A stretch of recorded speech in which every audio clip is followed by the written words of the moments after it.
Pasangan santri ketahuan mesum di masjid. Kalimat santri berzina, ketahuan mesum dan sebagainya terkadang menjadi asumsi orang-orang untuk membenarkan suatu hal.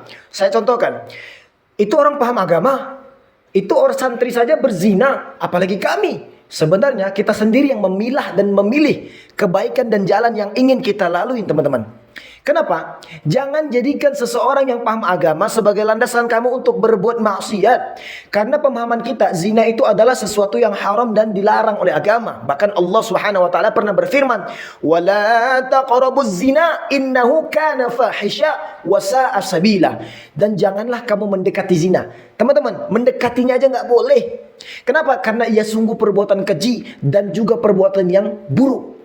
Jadi kalaupun di depan mata kita ada seorang ulama sekalipun, teman-teman, ya, dia sedang bermaksiat pas di depan mata kita, sedang berzina pas di depan mata kita, apakah kita harus ikut? Ya enggak, teman-teman, karena kita tahu itu adalah suatu jalan kebatilan. Pemahaman Islam dan kebaikan itu nggak semua orang mendapatkannya. Karena perspektif di dalam Islam, kalau di mindset dia adalah suatu pengekangan, ya, peraturan Allah adalah pengekangan bagi dia, maka orang yang dah puluhan tahun bahkan dapat hidayah pun sekalipun akan terjerumus lagi ke dalam maksiat tersebut. Mungkin dia pernah melakukannya dan dia akan kembali lagi kepada itu, walaupun dia berpuluhan tahun mendapatkan hidayah, teman-teman. Thumma awrasnal kitab alladhina istafaina min ibadina. Kemudian kitab-kitab itu kami wariskan kepada orang yang kami pilih di antara hamba-hamba kami. Faminhum zalimun li nafsi.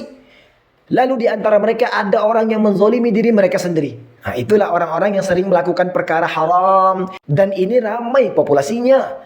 Wa minhum muqtasid. Ada juga orang yang pertengahan, golongan pertengahan, yaitu orang-orang yang meninggalkan keharaman tapi tidak bersemangat dalam ibadah, menggampangkan mubah dan kadang tenggelam karena makruh. Wa minhum sabiqum bil khairat biidnillah.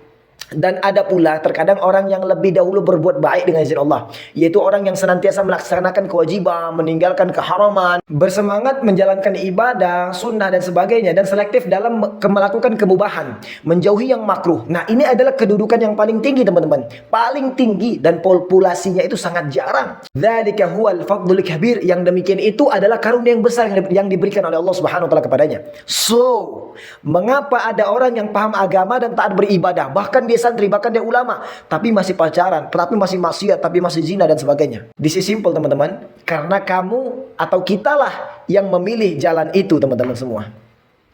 Simple kan? Assalamualaikum.